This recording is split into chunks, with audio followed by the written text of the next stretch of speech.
Bom dia a todos. Tivemos alguns problemas técnicos e ontem, quando eu estava falando sobre o princípio da publicidade, estava iniciando, que é mais um princípio expresso no artigo 37, eu tive que atender a campainha, porque era uma coisa importante. O moral da história foi que eu interrompi o vídeo, mas a sorte foi que eu interrompi bem no princípio, né? Então, vamos tratar do princípio da publicidade, isso não vai tomar muito tempo, certo? E eu estou usando ainda o mesmo material a qual me referi, do professor Antônio Daldi e Renan Araújo, salvo engano, e estou dando os devidos créditos, né? Porque eu não estou copiando nem plagiando o material, estou simplesmente utilizando como referência para esses comentários sobre o artigo 37, seus princípios, e lá vai, né? A partir da divulgação oficial do ato, tem início o cômputo dos prazos e o ato começa a produzir efeitos externos. Além disso, é com a devida transparência que se viabiliza o controle da conduta dos administradores. Então, esse parágrafo aqui trata, né, do princípio da publicidade e da transparência, que estão muito ligados, interligados, né, um ao outro, né? E tem um comentário interessante aqui no material, né? E tem com as devidas citações do Miguel Reale, que diz o seguinte: a doutrina mais moderna tem entendido que a publicação é requisito de eficácia dos atos administrativos e não requisito de validade. O que isso quer dizer? Para que o ato tenha eficácia, ou seja, para que ele passe a valer no mundo jurídico, é necessário que ele seja publicado, né? Que seja dada publicidade àquele ato administrativo. Aqui nós vamos nos ater mais a atos administrativos, mas isso, em geral, vale para atos jurídicos, atos legislativos e outra natureza qualquer de atos que você possa imaginar. Ou seja, segundo tal entendimento, e sendo obrigatória sua divulgação oficial, para que ele tenha eficácia e não só validade, um ato que não tenha sido publicado é considerado válido. Ou seja, ele cumpriu todos os requisitos formais, né, um ato administrativo, por exemplo. Porém, ele, somente sendo válido, ele não vai produzir efeito perante terceiros, né? O que vai vai substituir essa validade pela efetiva eficácia, e ele vai passar a valer como tal, como ato administrativo, né, eficaz, podendo produzir efeitos no mundo jurídico. Isso só vai se dar através da divulgação oficial do ato, né, que se dá geralmente em meios oficiais, diário oficial, também é comunicado à mídia, né? Nem precisa comunicar, a mídia está sempre ali fuçando tudo, e aí o ato passa a ser realmente eficaz e valer no mundo jurídico. Em sentido contrário, temos em Marcelo Alexandrino, né, José dos Santos Carvalho Filho, são outros dois doutrinadores, segundo os quais tal ato somente se aperfeiçoaria com sua publicação. De acordo com esta corrente, o ato somente é considerado perfeito, concluído, quando ocorrer a sua publicação. Então, é diferente de dar publicidade. Publicar é cumprir os requisitos legais, né, para o ato, por exemplo, a publicação em diário oficial, né? Para esses doutrinadores, basta a publicação para que o ato se aperfeiçoe, né? Se torne perfeito, se complete todo o ciclo para que ele possa ter validade no mundo jurídico, né? A publicidade não é um mandamento absoluto. Há casos excepcionais em que a lei poderá estabelecer o sigilo dos atos administrativos. Nós já falamos disso. Falando em princípios, né? O princípio da publicidade e da transparência, ele pode ser restrito em situações em que deve-se resguardar o sigilo das partes, ou por razões de interesse público, aquele ato não deve ser divulgado, né? Por exemplo, um ato em que um ato no processo administrativo disciplinar. Está havendo ainda uma sindicância, ocorreu uma determinada diligência, estão investigando o sujeito, é melhor que ele não saiba a respeito da investigação, senão ele pode interferir. Isso vale para um ato judicial também, né? O Ministério Público está lá investigando, através de inquérito, um suspeito de tráfico de drogas, um chefe de uma grande quadrilha. Ele não vai sair divulgando, publicando todos os atos, né? Sejam eles judiciais, sejam eles administrativos, porque ele pode estar prejudicando com isso toda a investigação, todo aquele trabalho, aquele dispêndio de recursos, né, de material humano e de dinheiro público no final das contas, né? O interesse público, no final das contas, é o objetivo da administração pública, a satisfação do interesse público. Para corroborar tudo isso que eu falei, né, vamos ler aqui, reler, né, o artigo 5º, inciso 33, né? Todos têm direito a receber dos órgãos públicos informações de seu interesse particular ou de interesse coletivo ou geral, pode ser algo mais relevante de interesse geral, que serão prestadas no prazo da lei sob pena de responsabilidade, ou seja, o sujeito da administração pública que não conceder aquelas informações que estão sendo solicitadas, ele está sujeito a ser responsabilizado, né? O princípio da accountability, que diz que o Estado ele tem que prestar contas de todos os seus atos, né? E, inclusive dar publicidade e transparência e clareza àqueles atos. Ressalvadas sempre, né, aquelas cujo sigilo seja imprescindível à segurança e à sociedade do Estado. Mais uma vez, aquela coisa, né? A segurança da sociedade e do Estado, elas se sobrepõem. Então, naquela teoria do conflito, o conflito entre princípios, né? Nesse caso, o princípio da segurança e da sociedade do Estado vai prevalecer sobre o princípio da publicidade, né? E aí os atos serão mantidos em sigilo até segunda ordem. No mesmo artigo 5º da Constituição, né, no inciso 60, a lei só poderá restringir a publicidade dos atos processuais quando a defesa da intimidade, né, de um indivíduo ou interesse social o exigirem. Então, é mais do mesmo, né, é uma espécie de confirmação, corroboração de tudo aquilo que eu acabei de dizer. Lembrando que publicidade é diferente de publicação. Publicação é cumprir os trâmites formais lá da administração pública, que dizem respeito aos atos administrativos, vamos nos ater a ele, e publicação é você tornar público, o que é um pouco diferente, certo? Quando você torna público, você está divulgando aquele ato para um número muito grande de pessoas, pode ser milhares, milhões, vai depender, né? Se é um ato municipal, se é um ato da União, aí sim ele vai cair nos principais veículos de mídia, se for um ato relevante.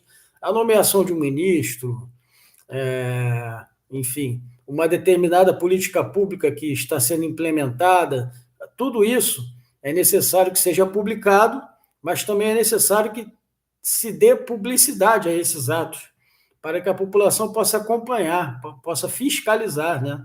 É o famoso controle social, né, dos atos administrativos. Aí eu tenho aqui na sequência mais uma menção à doutrina que os nobres professores fazem. Em razão dessa distinção entre publicidade e publicação, a doutrina menciona que devem ser publicados os atos que geram efeitos externos, certo? Que onerem o patrimônio público, ou seja, que haja dispêndio de dinheiro público, até mesmo para viralizar o controle social. Então, você está publicando, né? Está dando publicidade. Por outro lado, em razão aos atos internos, a publicidade poderia, sem necessidade de publicação, como regra geral, a exemplo ou melhor, por outro lado, em relação aos atos internos, a publicidade ocorreria sem necessidade de publicação, ou seja, você não precisa publicar certos atos internos, certo? Que não dizem respeito à coletividade geral, são atos de gestão, né? Atos do funcionamento prático de uma repartição, enfim, atos que não convém, que não vale a pena divulgar, nem perder tempo divulgando, porque são atos que dizem respeito à praxis administrativa, né? Ao exercício da gestão, né, de um órgão público, seja do Ministério Público, seja do Legislativo, e assim por diante.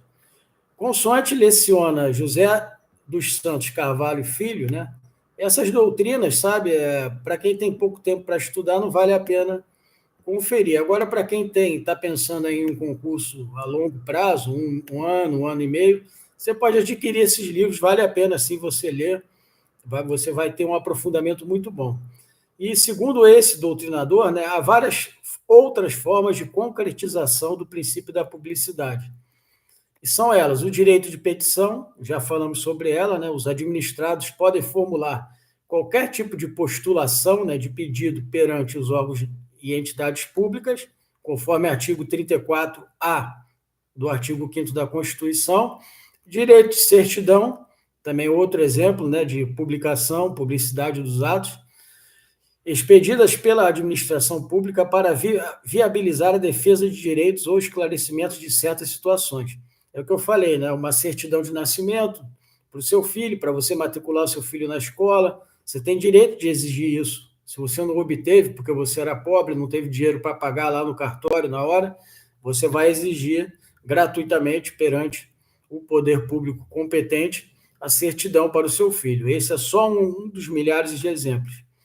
E outro aspecto da publicação, da publicidade, é a divulgação de ofício de informações de interesse público com a publicação de informações na internet, consoante regulamentado pela Lei 12.527 de 2011, que é a LAI, a Lei de Acesso à Informação, certo? Aqui nós temos um dispositivo interessante também, que fala sobre publicidade, que é um artigo 94 da Lei 14.133 de 21, que é a Lei de Licitações e Contratos.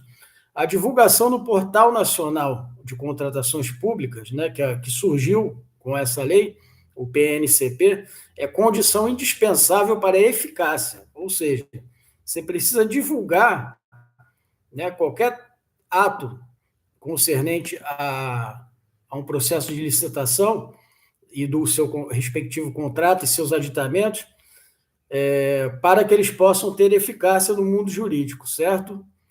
E isso deverá ocorrer nos prazos contados da data de sua assinatura. Aí a Lei 14.133 dá lá os prazos a que se deve dar publicidade a determinados atos. Cada ato, a depender do grau de relevância, tem da natureza do ato, tem um tipo de prazo específico. Outra interessante vertente do princípio da publicidade é o remédio constitucional, né, chamado habeas data, né? Segundo a Constituição Federal, no artigo 5º, no inciso 72, já é lá para o final, conceder-se-á habeas data, letra A, para assegurar o conhecimento de informações relativas à pessoa do impetrante, ou seja, você mesmo vai lá e impetra habeas data para obter informações pessoais das quais você se considera privado, não está sabendo o que está acontecendo com você, se está sendo processado lá dentro, ou outra natureza qualquer de procedimento administrativo, né? E aí você quer saber o que está acontecendo, você tem todo o direito de ir lá e pleitear. O que vai garantir isso a você é esse remédio constitucional chamado habeas data, né, que significaria liberar informações, liberar dados, né, libertar. E no inciso B, para retificação, também se usa o habeas data. Você tem um registro numa determinada repartição pública, no SUS, você mudou de endereço, você precisa ter esses dados retificados, né? para que você tenha assegurado seu atendimento perante o Sistema Único de Saúde. Então, quando não se prefira fazê-lo por processo sigiloso, judicial ou administrativo. Aí seriam em casos mais graves, mas, em geral, você vai lá e impetra um habeas data e pede a retificação desses dados. Lembrando sempre que o habeas data é uma medida extrema. Então, você só vai impetrar habeas data se você tiver, num primeiro momento, no direito de petição, uma negativa da administração pública. Caso contrário, você pediu, a administração pública concedeu-lhe a informação, não há necessidade de habeas data, certo? É preciso também observar aqui o dever de publicar atos oficiais de acordo com a Lei de Improbidade Administrativa, né, da LIA, né? E há diversos entendimentos jurisprudenciais de relevo para fins de prova, todos fundados no princípio da publicidade. A jurisprudência brasileira considera legítima a divulgação eletrônica do valor das remunerações dos servidores, de forma individualizada, sem que isto viole a intimidade dos servidores públicos. Já houve muita controvérsia sobre isso, mas hoje em dia, como os servidores públicos são pagos com o dinheiro público, então o cidadão tem o direito de saber quais são lá os vencimentos dele, tem que haver a execução orçamentária do órgão. Então, se você quiser saber quanto ganha um juiz, você tem direito de ir lá no site do Tribunal de Justiça, lá, transparência, e procurar lá. Administração de pessoas ou gestão de pessoal, vai estar em algum título desse, e observar lá, cada juiz, ver quanto cada um ganha, você tem direito a acesso a essas informações, certo? Ou seja, é legítima a publicação, inclusive em sítio eletrônico, que é o que eu falei, no site das organizações, mantido pela administração pública, dos nomes de seus servidores e do valor dos correspondentes vencimentos e vantagens pecuniárias. Eu já fiz isso várias vezes. A única coisa que acontece é que, às vezes, você tem lá o nome do sujeito, mas o CPF dele não está completo, que é para preservar, né, uma informação, o CPF, no caso, para evitar aí quadrilhas, né, fraudes, etc. Outra dimensão seriam as verbas para exercício de atividade parlamentar.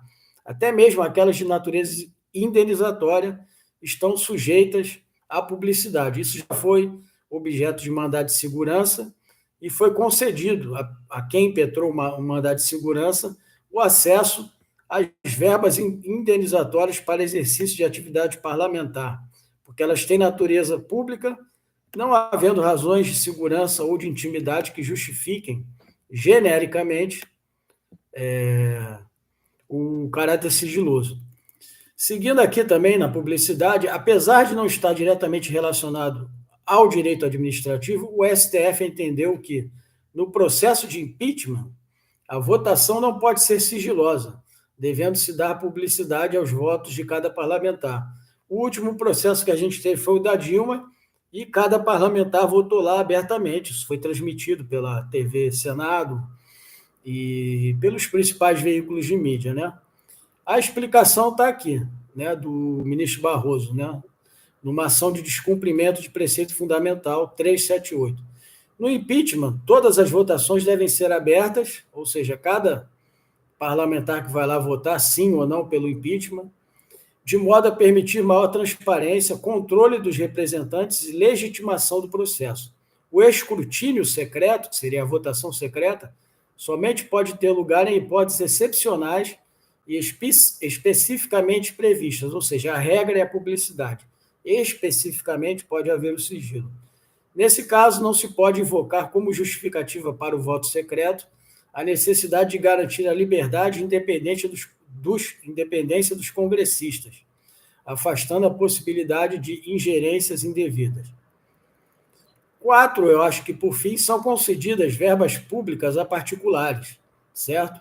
A convênios, a acordos, a outros instrumentos congêneres, né? E neles são concedidas verbas públicas a particulares, ainda que seja por meio de empréstimos bancários subsidiados. Os bancos devem divulgar as informações ao Ministério Público, em prol do princípio da publicidade. Então, um agricultor Rural conseguiu lá numa agência de fomento, na Caixa Econômica Federal, um empréstimo, aquilo tem que ser público, deve ser dada publicidade àquele empréstimo, tá? Para que as pessoas saibam, né? Porque o que está sendo emprestado àquele agricultor, nesse exemplo que eu estou dando, é dinheiro público, certo? Então, enfim, tem mais uma série aqui de detalhes que não vão cair em prova, que são só para ilustrar. E vamos aqui, por fim, agora sim, 5. O STF entendeu que o TCU poderia criar sítio eletrônico denominado Contas Públicas para divulgação de dados tributários e financeiros dos entes federados. Como o TCU fiscaliza, cada TCU fiscaliza um ente federado respectivo, ele deve dar publicidade às contas públicas que ele fiscaliza, ele mesmo fiscaliza, né? Muitas vezes aprova com ressalvas ou até rejeita, né? Isso também tem embasamento legal, eu não vou ler agora e vou partir diretamente para o princípio da eficiência. O princípio da eficiência foi alçado ao texto constitucional por meio da emenda constitucional 19 de 98, foi na época do Fernando Henrique. Esse princípio surgiu como uma transição, né?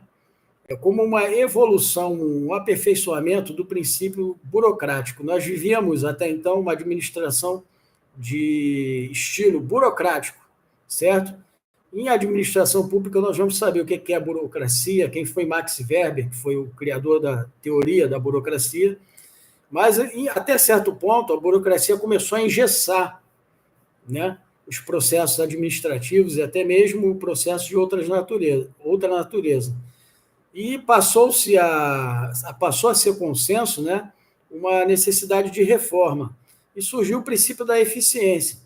E é importante saber, isso é muito importante, que o princípio da eficiência ele não acabou, ele não eliminou o princípio da burocracia. Eles apenas convivem em harmonia.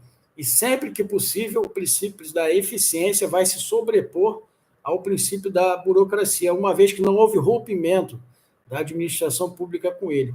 A burocracia, embora ela tenha um sentido pejorativo, quando se fala, porra, que burocracia para conseguir um documento, para fazer a vistoria de um carro, não sei o que lá, ela continua existindo, ela é necessária, porque ela ajuda a organizar as ações do Estado, né, os atos administrativos, aos quais nós estamos referindo, estamos falando deles aqui, porém, surgiu o princípio da eficiência nessa reforma, né, que foi o PEDRAE, que é a reforma do aparelho estatal, certo? Que envolveu, na época, um ministro, Bresser Pereira, que foi o precursor dessa reforma, enfim. Nós vamos falar muito sobre isso em administração, e isso vai valer para analista do MPRJ e para técnico do MPU, porque isso vai cair. Isso é administração pública, o assunto, não é direito administrativo. Continuando, Eli Lopes Meirelles ensina que o princípio da eficiência existe presteza, perfeição e rendimento funcional da atividade administrativa. Também, segundo Carvalho Filho, o núcleo do princípio da eficiência é a busca pela produtividade, pela economicidade e pela redução dos desperdícios de dinheiro público. Então, a burocracia exagerada, ela acabava causando, certo? Retardamento nas ações públicas, estava onerando demais os atos administrativos e tudo que diz respeito à administração. Então, esse princípio chegou para aperfeiçoar, para melhorar um Estado burocrático e transformá-lo em um Estado gerencial que ainda possui, até certa medida, viés burocrático, certo? Então, vamos seguindo aqui no material. A busca pela eficiência não pode servir de pretexto para violar o princípio da legalidade. Ou seja, a despeito da eficiência, um administrador público, por exemplo, para fazer uma obra, ou vai licitar para fazer uma obra. Aí ele faz um processo de dispensa de licitação, ou ele deixa de fazer o processo de licitação, dizendo, não, a licitação ia demorar muito, então eu fiz a obra direto, chamei logo uma empresa e não licitei, nem por dispensa, nem por inexigibilidade, nem por nada. Simplesmente eu não licitei e dei cabo à obra pública. Ele não pode fazer isso, entendeu? Então, o princípio da eficiência não pode se sobrepor nesse sentido, no exemplo que eu dei, ao princípio da legalidade, certo? E um exemplo bom é esse de um agente público que licita, ou melhor, que contrata sem licitar, né? Segundo a professora Maria Silvia Zanella de Pietro, o princípio da eficiência pode ser encarado em duas dimensões. Na forma de atuação do agente público, ou seja, você espera o melhor desempenho possível, um desempenho eficiente, eficaz do agente público, e de modo a organizar a administração pública, né? Ela vai exigir uma racionalidade ainda maior do que a racionalidade burocrática, né? Que nós não estudamos, só vamos estudar em administração, tentar melhorar essa racionalidade burocrática na medida do possível, para organizar mais ainda, né, a racionalidade nesse sentido de tornar racional, tornar organizado, né, os procedimentos e os atos administrativos emitidos pela administração pública. Então, vale frisar que a eficiência é condição de validade da atuação administrativa. Se você não age com eficiência, provavelmente o ato administrativo não será válido se você é um agente público. De sorte que um ato administrativo completamente ineficiente, que não cumpra com os requisitos de eficiência, é considerado nulo, devendo ser declarado como tal pela administração pública e provavelmente anulado ou revogado. Nós ainda vamos falar nisso. Seguindo aqui, outro doutrinador, Carvalho Filho, por exemplo, entende que o Poder Judiciário não pode invocar exclusivamente o princípio da eficiência para invalidar um ato administrativo. Já Lucas Rocha Furtado entende que o princípio da eficiência não deve possuir status diferenciado, devendo também ser suscetível de controle judicial. Ou seja, você não pode cometer um erro, ou um ato suspeito, ou um ato ilegal, ou um ato antijurídico, né?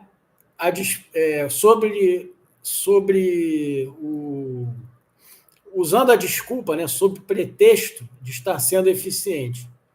No entanto, é a possibilidade do Tribunal de Contas, né, isso é uma coisa controversa, enquanto auxiliares do controle externo, realizarem o controle da eficiência da atuação administrativa, ou melhor, vou reler a frase. Incontroverso, no entanto, é a possibilidade de os TCs, enquanto auxiliares do controle externo, realizarem o controle da eficiência da atuação administrativa. Não cabe só ao judiciário ou só à administração pública via autotutela, que é outro princípio que nós vamos estudar quando tratarmos de administração pública. Então, o princípio da publicidade ele é relativamente simples, certo? E eu vou seguir adiante, sem mais comentários. Vou finalizar aqui falando de um caso, em março de 21, né, a partir da emenda 109, o princípio da eficiência ganhou ainda mais prestígio no nosso ordenamento jurídico, com a exceção do parágrafo 16 ao artigo 37 da Constituição Federal.